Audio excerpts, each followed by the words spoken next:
pour un respect ata ya mémoire ya muto akufi aza muto munene mais ko tchata kimia ko zela banquette bima maman banquette non ebimité comment on peut commencer à ya koyeba déjà que non ndoki yeyo mais pour y bandoki muto faut y bandoki yo mo peut faut zalandoki 14h balancer alerte maintenant la lettre a été reçue à 16h02 16h02 inde cour constitutionnel ayam cour constitutionnel yaba on t'a publié accusé de réception après bah il faut changer tweet aux hommes on a déjà place mbringa mbringa bandi mais comment bota la parking à cour constitutionnel ndengeza munene wana bo ndengeza munene wana comment mutako ya kaka président cour constitutionnel soit procureur général cour constitutionnel azana carte ya bureau na bato azana voire même les policiers azana entrer ya bâtiment bakoye bandenge nini ke mitu kono c'est dans parking mutu ka tel eza mutu boy yemo ka lobi ki kiteki mais comment un espace kaka 10 minutes kaka tangu ya kiti kaka garde corps kiti kaka kiko tika lettre na mundu ka tika na mutu ka nde ba lever chez okende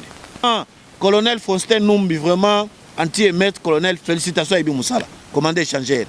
Il n'a pas voulu tomber dans leur piège. Après si bango matière après bango conseil. Mwana wana batindaki mwana wana baki ko bomba mwana na vanda na kingasani. Baki ko bomba mwana hôpital ba caché que non mwana wana kufu monsieur Fota mwana moko sa kufa michopo libanda. Au moins place ba piège bandaki. Papa mwana na baboyi babino tala nde baya ba proposer biso mbongo poto bomba vérité. Ministre intérieur au moins akenda kuna bana na balobi ba révéler la vérité zébélé. Mais les gens ko dévoiler. Ma membre na parti politique dans un cadre. Mais vous voulez prendre une décision. Mais vous devez associer tout le monde. Au bien de collaborateur, voilà. Par rapport à telle situation, voilà maintenant la décision que moi je vais prendre. Maintenant, tout le monde va donner son point de vue. Vous pesez sur le oui, sur le non. Et puis vous prenez une décision d'ensemble. Mais quand tu prends une décision seule, sans consulter vos collaborateurs, c'est qu'il y a un goût sur rouge. C'est louche. Moi, ces gens-là, je les connais. Il faut prendre ça beaucoup de réserves. Il ne faut pas seulement dire que non. Azana mbongo on a décidé et cause à la solliciter pour l'intérêt à Mutumoko Boye. Mbote na bandinyo so basomboka télévision ezamoko abino na kombo ya Gloria Kinge. Leo na ye liboso atandoke na biso kolobela actualité politique na mwana mboka na kombo ya Alexis Chamala wazali bongo futur honorable député ya bana mwamba nyoso et puis na limité na kati ya 24 communes de Kinshasa tozana mofinu kumoko ya bana limité na kombo Alexis Chamala na banza bo comprenant déjà ye na ba argument na ye na ba débat contradictoire na ba politique mususu ndenge kendaka mais na yango wana mukwalelo na zanga mokuka na ye nazana batu mususu te mbala simande boko sepela na débat contradictoire obo mesana kinango botuninga bongo mama Gloria ndeko Alexia kenda wapi ndeko lisusu mwana mboka wa biso ya limité papa Franck papa Jean Goubale ye azozana ba programme belé azozanga moya koleka liboso atando ike mais mingi mwana mboka Alexis Chamala na yambie mkwalelo cameraman nga fungwa bili papa Alexis bonjour papa.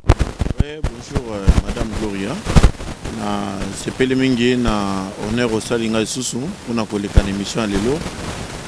Simbo tena ba téléspectateurs nyo surtout ba kolanda biso nzambo ya likolo ba batela biso azala na biso azala pena bino ba kolanda ngai et puis bon mona kinga ite mikolo likaki peut-être maman Gloria bosana ko yebisa bino zalaki na OK bon voilà ndé bozo mona déjà milele ya sika je crois bolandaki sortie officielle ya Alliance pour l'avènement de Congo prospère et grand nde bozo mona AACPG les alliés recoupement politique na biso oyo kangami na mwana mboka mineta plus mobile mboya mukala oyo asali histoire na ministère wana bande banda ministre moko tatikala ta ko récupérer ndako moko ya l'état misala ba ministre ezalaka ka ko spolier ba bien à l'état ko yiba me mwana mboka plus mobile azongisi yango sortie officielle nango esalemaka le 24 juin je crois bolandaka yango bomona ki ba bilili et puis en ce qui concerne mamba élection wana kuti y a pas à dire donc nos candidatures notre regroupement a déjà déposé déjà ma candidature na biso nyon surtout déjà na niveau ya CENI na BRTC dans toute l'étendue de la République. Donc biso na chaque circonscription électorale tout tient déjà ma candidat na biso. Tout tient déjà ma candidat na biso, to aligner 500 députés na niveau national. Sikoyo tozo zela sikoyo na niveau provincial à Pipe Masolo et Salema. Biso toza regroupement politique monté à Mayuya. Oyo bazo tenter bazo balusa bazo sala boye balukana mbongo ya ba candidat ba tia ba misusu bazo kima bazana mbongo te ya kopesa ba candidat ba comme ko démissionner ba comme otiko toki na élection te, beaucoup de raisons. Mais biso quand même masolo ça bien et tout s'est bien passé. Nous sommes prêts pour affronter les élections. À ne pas oublier moi-même na déposé na niveau national, na niveau ya Moamba, donc naza liste moko na papa na ngai plus mobile mbayo mukala ye moko azui décision le bité chamala au bundu mingi zeva d'élite ngonga ekoki biso pe mbule zo pusana petit yaka vandawa liste moko et puis masolo ndenge zo kendelele.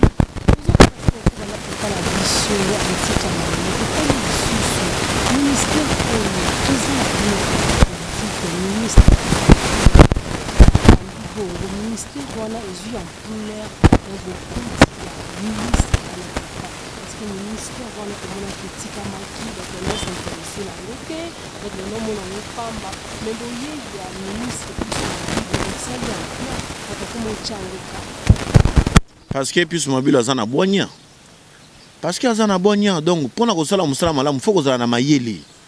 Ce kozala mayele te ataba pese ministre de finance atozu ya budget obana ko yiba. Je me rappelle le gouvernement ya Ilunkamba. Tant que bazo sala partage à gouvernement, bazo sala partage à gouvernement balobi ah mobile wana boboka yekuna na babi boboka yekuna na urbanisme habitat kuna loko ya la raté. Mais lelo urbanisme habitat est comme important parce que azana bonya, azana mayele, atali o ba pesinga ina gérer mabele à l'état. Na gérer bandako ya l'état. Mais l'état azana mabele no soto vendre à l'état. L'état ce que le loi ya lobi qui azozo awa pour un projet à construire.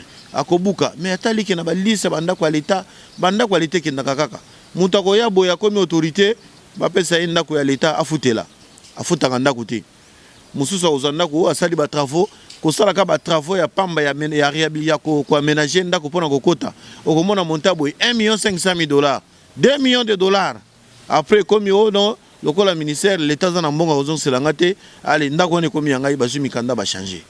Chers amis, ce pays nous appartient tous. Tout ça la musala malamu de façon que bana na biso pe bakuta bazala malamu bakoko na biso pe bazala malamu et si mboke kenda ka modèle wana mboke ko kende le lenge mboke za ko kende te lokola mboka moko ya ba orphelin o ba mboka bana na bana donc mutata zate mama zate donc lokola muto mtasala o ya lingi. Le pays doit avoir une loi. Mboka feza na mibeko, il faut respecter mibeko. Les longa na zo sala, je dois laisser de bonnes traces. De façon que baope baoyana simanangai basala encore plus mieux que moi. C'est ça la bonne manière. C'est ça boanya maele yango wana. Puis mabilu apesi ministère na valeur parce que azana boanya, azana maele. Parce que pour bana mona mboka Alexis Chamala bunda sans la base na yo pebi ke fela ki mwana yo ozo ki temps mingi na kati ya hôpital ya Mutombo na ndaki kozala na yo après mission za toujours que l'hôpital. Mais malheureusement, nous avons réussi à récupérer la pesaki. La bande a fait bande batikali, basa bénédiction pour nous, basa élévation pour nous. C'est une grâce que j'ai un beau garçon. L'éducation peut bien l'année les polices à Bango Kitoko. Les grâce pour nous, la madame, la carte de vote à la boue. Mais bon, basa la base na yo, aux autres à la toujours la Bango ou bien le tikaki pour la matin on voit qui a doit au Kitana. Base ezali base wana eza base alelote eza base ya depuis 2004 et 5 donc base eza bien na pisi bango pe merci mingi à tout celui qui m'a assisté na ba moment douloureux et le kanaki base nanga ba yaki bazalaki nous continuons nga naza mwana ndako naza lipa naza nguba nga naza nguba ya mwamba naza nguba ya bana limité donc il y a pas à dire ezaka biso ezate que non il faut zela l'état bimisa mbongo. L'État est au musala na yo député yo diembeli na sima comme diembeli na action ya gouvernement soit provincial ou gouvernement national pour dire que non nga inde mutu na lobaki yo zana mbongo yo zana individu zana mbongo ya ko sala ta 1 km nzela. Ça sont des aventures, les gens vont nous voter par rapport à notre temps. Les gens ont compris même à niveau limité, à niveau provincial ba député provincial ño surtout ba bi ke ba kozonga te. Peut-être moko be mi balé parce que ba député provincial à Kinshasa, ils n'ont voté aucune loi en faveur à Bakinois. Biso bakino to moni eloko moko te o ba député provincial ba voter o eza na intérêt na biso ezati so que da intérêt na bango te ko zela bazo ka mbongo baki ko sala ka pression pour na ba destituer ministre moko boy soit président assemblée provinciale soit tel pour na bazo mbongo ils n'ont rien fait biso to ara boina to ara maele biso so to vandi wana nde to kosala musala parce que toza déjà na biloko wana mutu bezana batebele baleki député oyo basombaki ya kosombo batekelaki bango et tout est connu comment les élections ndenge bamodele elekanaki na niveau pe à niveau national c'est la même chose. On ne peut pas être un député national aucun parlement pour ngolola la pongi rôle à député ezali ko voter ba loi pour na intérêt ya mboka ya mibale pe susu musala ya député ezali kosala nini contrôle parlementaire na ba entreprise publique na gouvernement ko contrôler gouvernement est-ce que musa eza malamu quand les gens se préfèrent se laissent corrompre d'ailleurs e ba trace ni na malonga tukotika na mboka oyo autant lokola ba vie nanti ba monsieur Noël Tchani il n'est pas un député mais vous avez vu ce qu'il a fait comme une proposition de loi ça bascule jusqu'à aujourd'hui ça fait trembler. Mais il n'y a aucun député qui a fait une proposition de loi où ils ont fait trembler il y a la loi Tchanité, des pères et des mères congolais. Je profite encore en saluant mon aîné Noël Tchani Mwadianvita.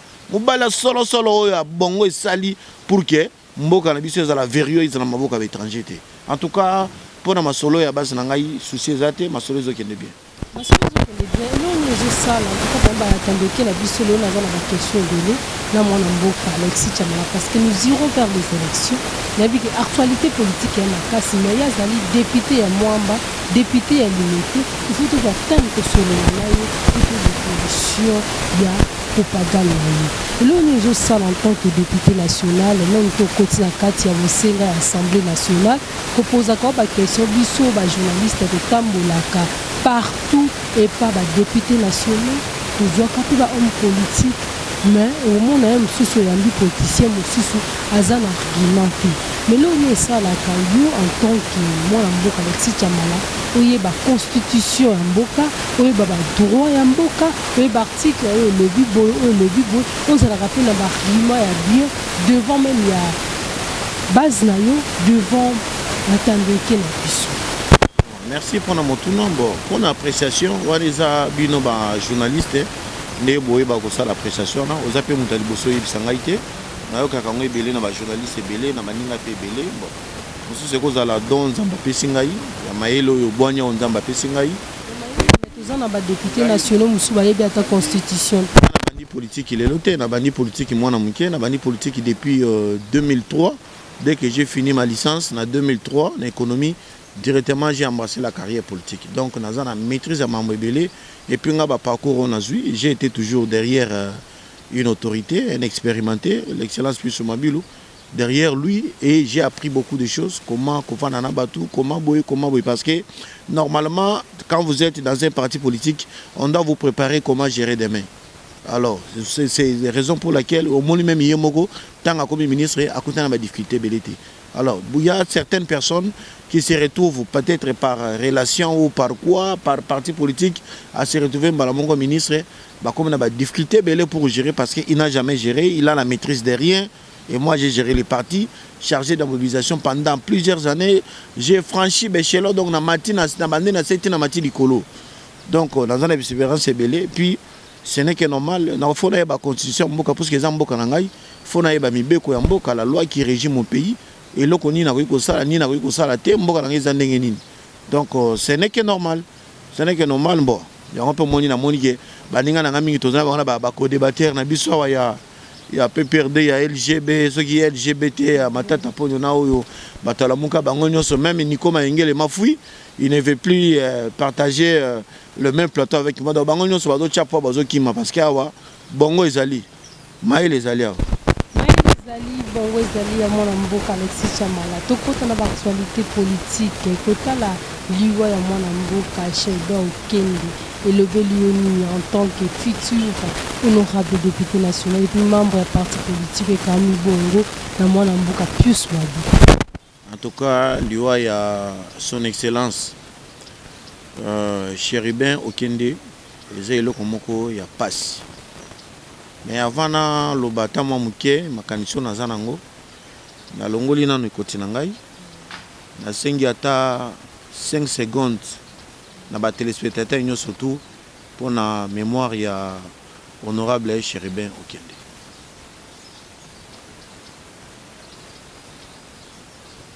Merci. Mama Gloria. Ngai na kufela papa, na kufela maman. Na kufela leki na nga ya mwasi na âge ya 20 ans.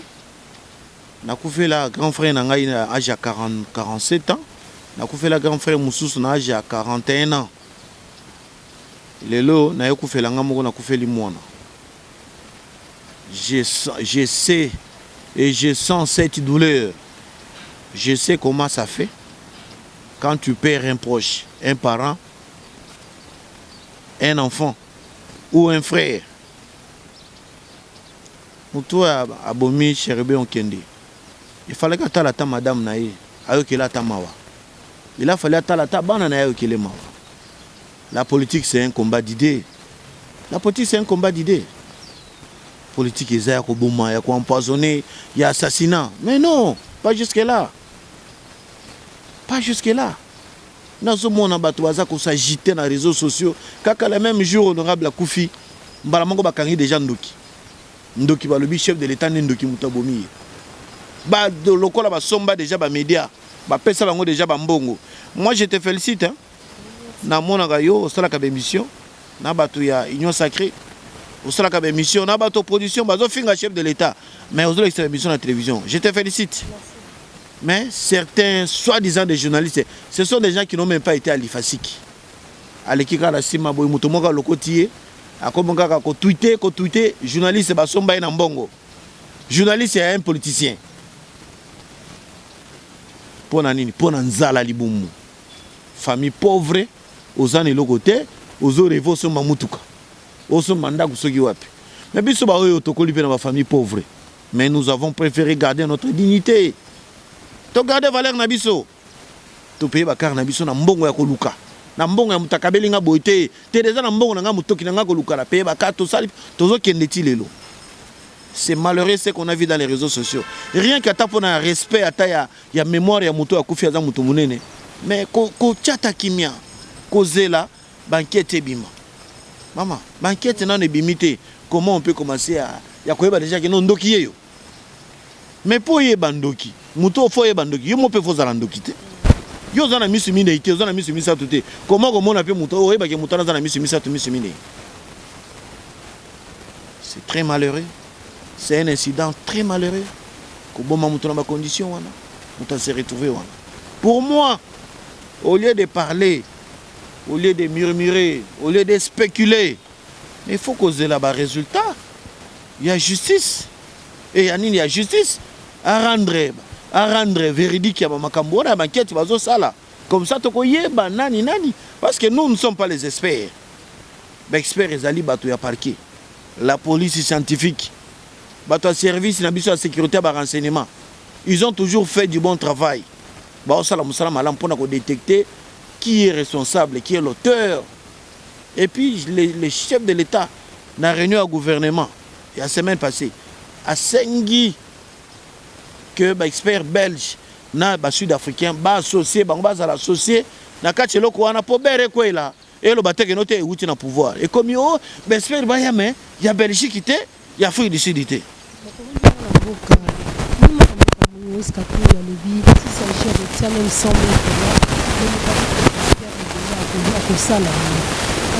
l'État la biso aza na makoki te rekokisa 100 000 $ ou bien ba semblant ba congolais ba semblant mo ya salité ba congolais belé bazana nzala wa na belé bazo souffrir pourquoi pesa bango 100 000 wana te tango azala ki gouverneur il a déjà donné à combien de congolais 100 000 $ pour na élever ba foyer na bango. Soyons sérieux. Chéribin était déjà en voie de sortir de quitter l'ensemble. Il y a beaucoup de vérités. Toute notre famille à Chéribin.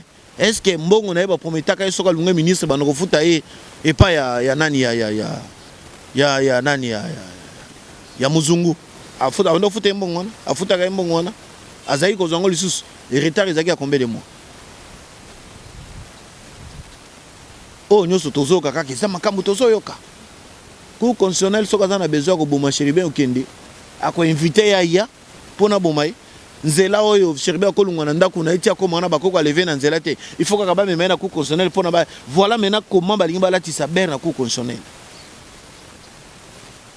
Peter Tiani a touté à 14h ba lancer alerte que non voilà nani Chéribin Okende lettre Sonia Rolé journaliste d'investigation à RFI a écouté à le Bibotala na 14h balancé alerte. Maintenant, la lettre a été reçue à 16h02. 16h02, inde cour constitutionnel, cour constitutionnel, il a publié accusé de réception.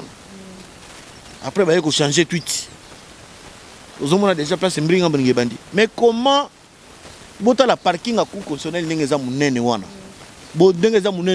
Comment mutako ya kaka président cour constitutionnel soit procureur général cour constitutionnel azana carte bureau na bato azan voire même les policiers bazana entrer à bâtiment bakoye ba ndenge nini ke mutu kono c'est dans parking mutu ka tele za mutu boy yemo ka lobi ki akiteki mais comment un espace kaka 10 minutes kaka tangu ya kiti kaka garde corps kiti kaka ki ko tika lettre na mundu ka tika na mutu ka nde ba lever cheribe okende et puis quand tangu cheribe tika na chauffeur atindi sous chauffeur akende na ipene pa papa ya cheribe kaka un espace wana nde ba ko enlever mais bato wana ba lever cheribe ba yeba ndenge nini ke atanga azokoma na cour constitutionnel azotinda garde corps en même temps azotinda chauffeur na comme ça to profiter na 10 minutes wana to lever et puis le loyo mutono soto ayebi ke soki balingi ba lever mutu so ayebi ke makamba ba kidnapping ekomi makasi so botali même il y en a certains agents ya parquet bazui même problème pour le kanga batumsu soki ba yebe mutu ayebi ke so ba yelo mandat amener na likambute oh nakobelela ti mutu lokola cheribe okende makila ya moto azana ngwana léopard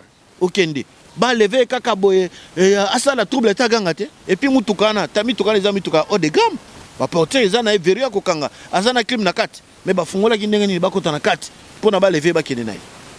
Vous comprenez un peu? Point d'interrogation.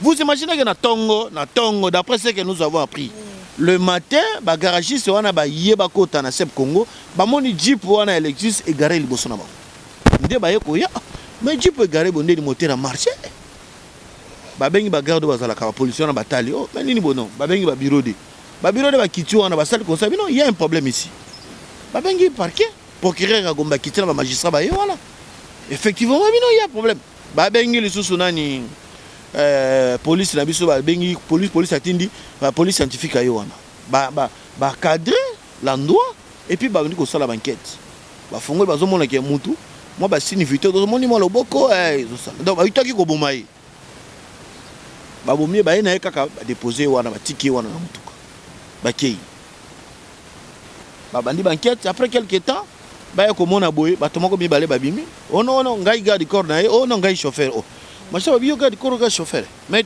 chef na bino ba bomie ndenge ni oh to ebite to ebate ndenge ni oh to zaki na cour constitutionnel ngati na kingana kota na kati na tika lettre ay ko tina garde corps akende so pe ko imprimer mukanda cheribe ko za imprimati tena ndako na pour na ko saisir lettre cheribe on kende na même pas Aza d'abord un assistant parlementaire. Aza un assistant parlementaire. Aza un parcelle qui va tenir ce temps qui t'a déposer lettre. Mais comment Boyebi qui est aux arbres? Boyebi qui non, le collège de Moutou qui est dans le système à GPRS. Mais GPRS depuis 14 heures, l'évacuer. GPRS et Bandaki qui a la tête. GPRS est au Salaka na Tongo.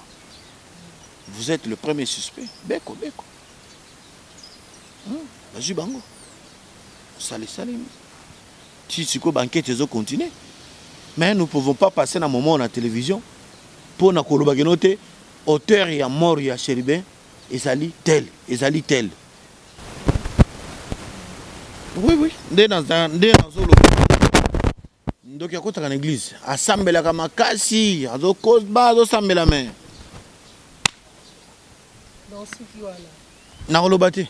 On a vu ce partout, mettre Kokobo pour la salle de monsieur dans la proche. Il y a moi la mboka, Moïse Katou, Vitoza, tout ça m'a dit la la photo dans le plaisir, les autres bars, il y a la photo pour me quelqu'un de contredire moi la mboka le site. Vu l'actualité, nous on se fait les mboka et surtout la famille politique et surtout la couple ensemble, surtout faisant la photo.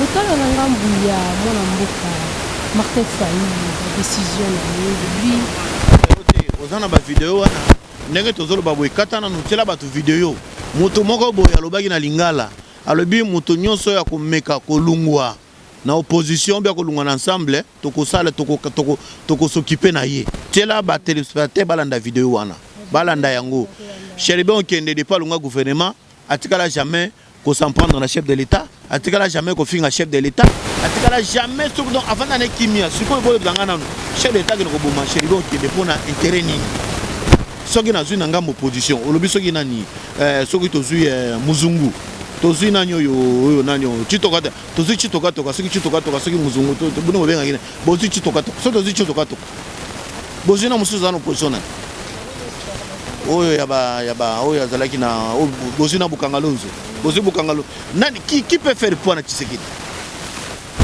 kasi nana ko voter bango nana ko voter opposition mo ya kimi les gens qui ont détruit ces pays plusieurs fois on a dénoncé ba voilà ba minéraux ba sali na mboka oyo ba détruire mboka oyo mboka ekufa nana ko voter bango ils n'auront même pas 5%.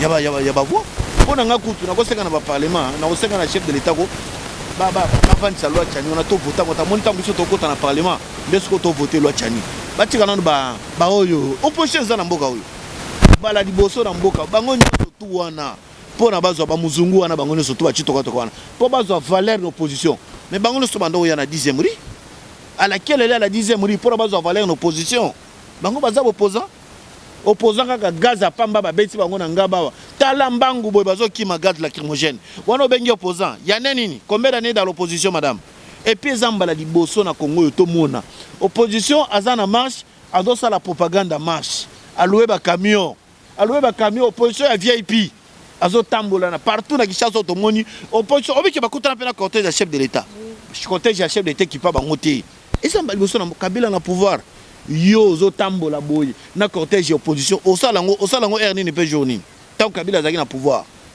opposition do pesa batu mbongo mbala liboso to mona bana batute tala marche déjà à compter yamolo bakoma osala lokola bana batute ce qu'ils font c'est quoi c'est d'aller provoquer la police heureusement colonel Faustin Numbi vraiment anti-émeute colonel félicitations à Ibi Moussala commandant échangeur il n'a pas voulu tomber dans leur piège après si bango matière après bango conseil mwana wana batindaki mwana wana baki ko bomba mwana na vanda na Kingasani baki ko bomba mwana hôpital ba caché que non mwana wana kufu monsieur fota mwana moko sa kufa michopo libanda au moins place ba piège bandaki papa mwana na baboyi babino tala nde baya ba proposer biso mbongo poto bomba vérité ministre intérieur mona kenda kuna bana na balobi ba révéler ba vérité zebele mais lelo baboyi ko dévoiler ngo mambo za somo service de renseignement za na masolo mais masolo ko bima na TVT o bozo mona na ba TV bozoka et cause na taba 5%.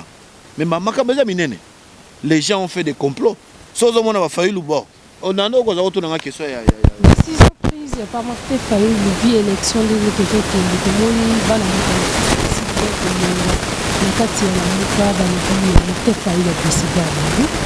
le projet est vous êtes surpris à comment la décision le préparatif et l'élection. Parlons qu'on bon. Tolandaki tomonaki wana zoza eloko wana na dévolé ya liboso okozala pe monsieur Martin Fayulu azangi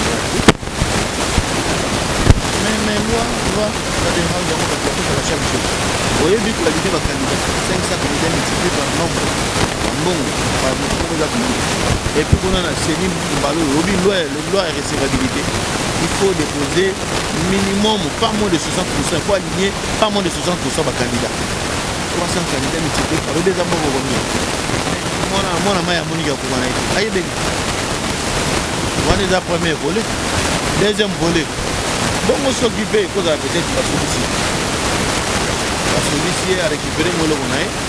À Monique, on a nos intérêts dans la solliciter car on monte que l'amour résola là décider aux en avant on a bandoma surtout ba démissionner ba kei ba tutu ba yebeli mona mona da banda ko yebisa bango ba niko maingelo yesa bango la muka wana ce n'est pas un parti politique vous êtes en train de faire les aventures au moins même Moïse Nzangi l'actuel ministre de l'ESU mais c'est mon ami Moïse Nzangi tozalaki na ko débattre boy tozoli kana émission Moïse Nzangi na opposition ngai na FCC na ba ne papa tu es dans un parti politique d'aventurier venez rejoindre venez travailler pour l'intérêt du pays Moïse Nzangi yo na comme ministre a comme ministre est-ce que ngala za ministre lelo alors tango ba ebisi bango ki ba démissionner Moïse Nzangi a démissionné lelo comme ministre je remercie les chefs de l'État comme c'était le cas avec le pauvre Chéribé Okende Bozolanda donc on doit dire les choses telles qu'elles sont.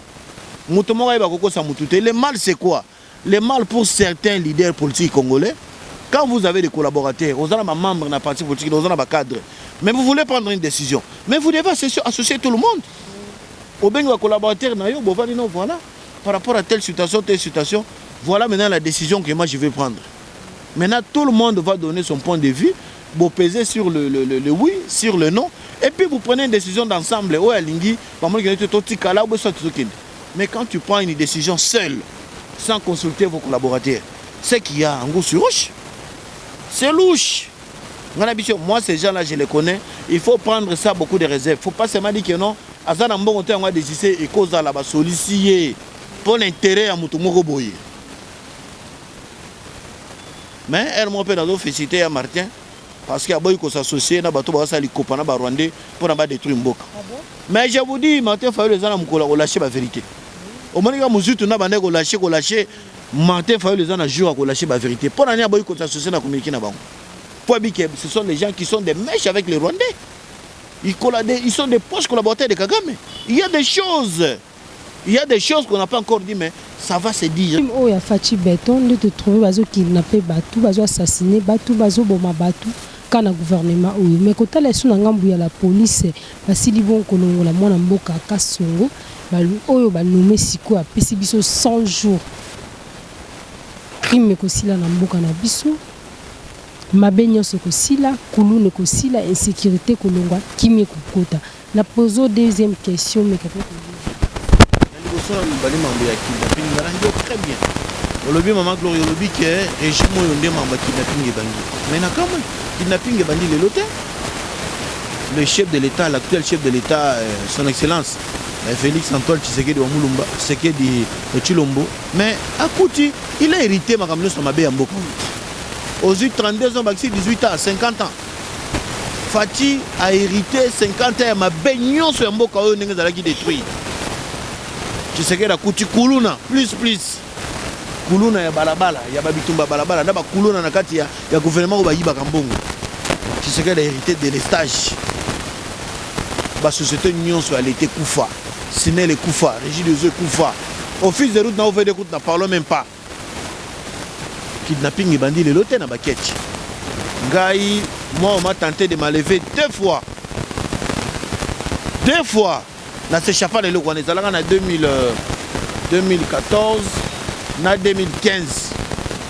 Mon biso hôtel, moi tout le temps, je suis salaga. Et si on a quota 2 fois, on a carrément kidnappé, na s'échappa. 2 fois, je vous dis, kidnapping et bandit les lotés.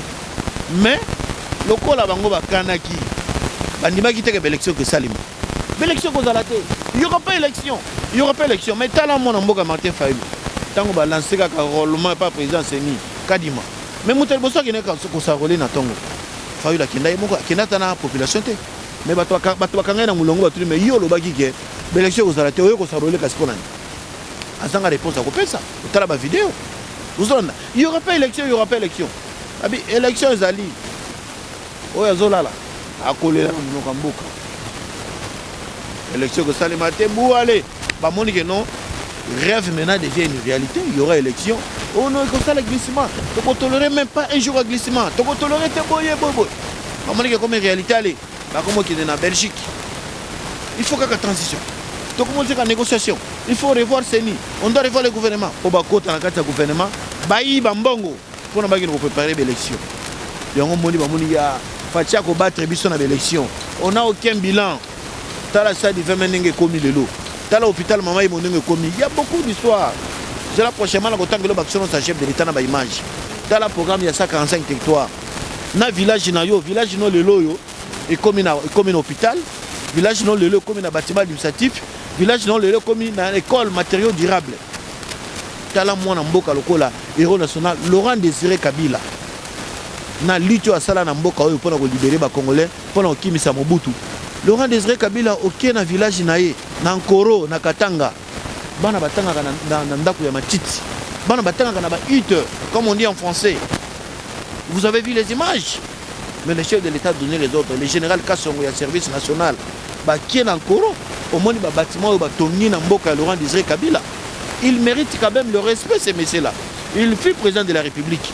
Ako ko vendre modèle on a té ndaku ya village il y a un président de la République, ancien président de la République à Koufa na village na yebana bazotanga na ba matiti.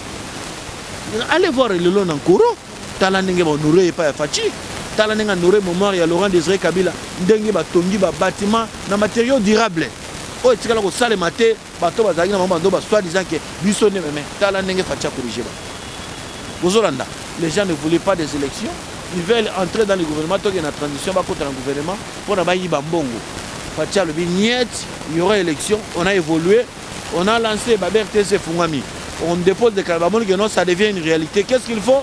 On doit créer maintenant les sécurités. Ndenge balobaka on a 2019 tango bazaki ngambo moko na mwana mboka Adolphe Muzutu balobaki toko créer chaos na kati ya mboka oyo.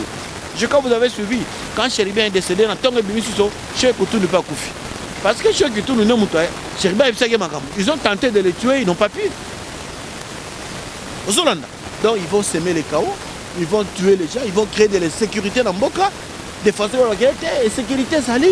Moi je constate l'élection exacte tant qu'il y a en transition, on va compter en Kati. Chapeau bas, félicitations à chef d'état-major général, Christian Chiwewe. Naba adjoint naie. Félicitations à la police na biso nyonso RDC. Félicitations à service na biso notre renseignement et à la ANR et à la DMIA puis na musala kitoko bazali kosala. En tout cas tokomi la service na biso ko musala musala ko tuma kasi ko le kanenge zalaki. Vraiment donc la mission est simple madame, c'est de créer une sécurité totale dans le pays pour que les élections ne soient pas organisées. Mais comme le plan est déjà dévoilé donc c'est fini. Il y en a des ceux qui sont avec eux.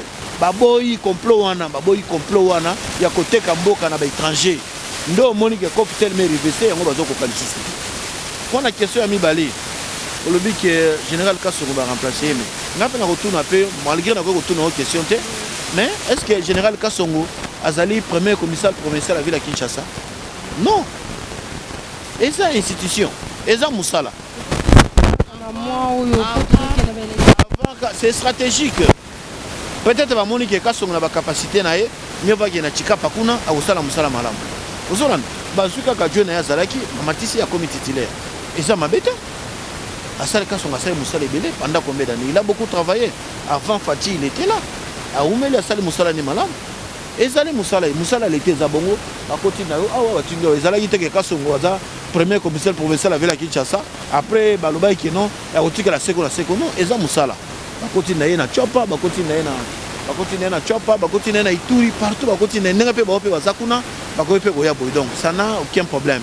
Ce sont seulement les gens mal intentionnés qui cherchent toujours à de parler que le mal du Congo ya kolobelaka mabe pour ba bonga ki bazopesa. Ça n'a rien à voir. Ils ont ça l'état bakoko tino partout okende. Ça n'a pas de problème. Kochité na biso mwana mboka Alexis Chamala lo basuka no ezanini pona clôture. Le basuka te pona na kufitenga na zanano na zanano bato batina ko lever wana bozonga pete nga makila na ngeza bololo mabe nga so boyo kolanda ngai bokosala accident boko baluka pena boyo bokomona nga na muko akalonje muko de ndaza ba kishi nyonso baza bantoure nga yawa black te kande na zolo baboy nazo bela pe makila Chéribin et continuer ko lobaka ndezolo bana Chéribin okenda zan koi kanga bango pena tcha bango pena manzaka ba vérité nyonso ebi makuna. Pour le jeu de la francophonie, je crois jour J-8, ma solezo banda, ba pays surtout balobaka monoko ya français, bazoya na mboka na biso, et tikala jamais ko stade malakati mboka na biso, je crois depuis 1974, 74, bablo mo ndingo na donc on n'a jamais organisé une compétition à bataille wana. C'est bien organisé parce que tout le monde na ngambuya campus kuna bazana ba mai. Les jaloux criaient, parlaient, il n'y aura pas de la francophonie. Vous avez vu maintenant ba site oyo mboka na biso et bongisi lelo na côté na stade du 20 mai naza soko se retrouver te nazo yebate naza na Hong Kong ou bien naza na Katiani donc au côté na 20 mai ba infrastructure les autres tikala lelo pona mboka na biso OK na stade des martyrs stade basket tala ndenge ba fungoli yango et comme munene et comme climatisé tala ba salle ya gym ba salle ba gymnastique ni ba salle OK na campus na parlons même pas na campus je vous envoyer la vidéo. Ce sont des gens mal intentionnés. Parce que vidéo moko ya kala quand on a commencé le babisala sika, parce que balancer botala na campus ma na piscine ezate nde batindi mutu kezo kende. Vous avez vu la vidéo, nous sommes allés là-bas, nous avons filmé ndenge ma ezobi na robinet. Wana bandoki mitema mabe, mitema likunya. Bino kokasa kindoki za koloka na butu, kindoki za makama mabe bozo sana moi. Bozo la mbongo ya masumu, mbongo ya mabe. Ozo la mbongo moza lezito zaka kabodon, ozo kaka mabe. Vous les journalistes, nous sommes en train d'organiser une grande compétition. Mais tous les journalistes devaient normalement être derrière cette histoire. C'est l'image de votre pays. Mais les gens préfèrent critiquer. Les gens préfèrent parler le mal. Moi, je regrette, moi, je suis Congolais de père et de mère. Je suis tellement Congolais de père et de mère. Moi, si je n'ai pas ça, Congolais de père et de mère.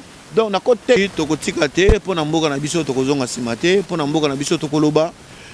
Ba FARDC na este longonya na bino, toza sima na bino, bandeko na biso à Nord Kivu, bandeko na biso à Sud Kivu, bandeko na biso à Banyema.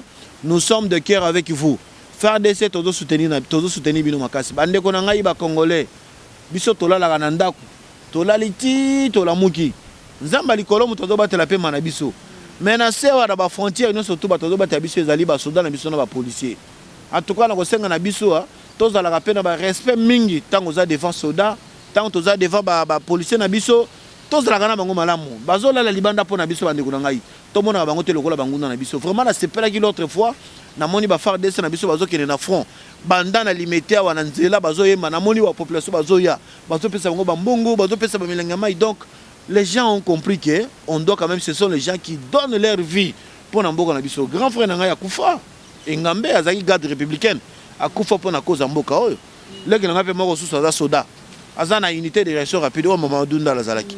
Donc, il y a une famille patriote. Donc, il y a un niveau politique, tout ça la politique, pour nous servir Mboka Nabiso, pour nous battre les colos Nabiso. Loi Tchani et les cas. Semaine prochaine, nous allons Mboso. Nous avons un parlement qui nous retourne. Quand est-ce qu'on va aligner la loi Tchani? Parce que notre pays doit protéger. Le problème, c'est que nous avons Merci beaucoup, madame. C'est moi qui vous remercie, maman Gloria. Na PSP, nous avons surtout les téléspectateurs. Mbote Mingi. Nous avons des adversaires, nous sommes opposition. Kiminga, nous sommes comme Kima. Nous sommes comme Kima. Donc, voilà. Merci. Sur la télévision, la bande a aussi bon comprendre et peu présence à mon amboka Alexis Chamalo Bobenga Kingai Mbalebele ko yamba na yambiye vous comprendre que pandie teke mingi ba diaspora bo ki maloba na ye bo ki message na ye pour des fois bino bozo zala na tout bozo bossa na mambo belé bozo zala pe na information sûreté mais na basa amboka télévision na grâce à mon amboka Alexis Chamala bozui pe bo comprendre nyonso zoleka na mboka na biso. Merci na caméraman na Romeo Mwana Nzambe. Merci na nyonso basa mboka télévision. Vous s'abonner, vous partager l'émission. Pe soki omoni ya mabe obengi tokomi tozala kana pour répondre. À la prochaine fois.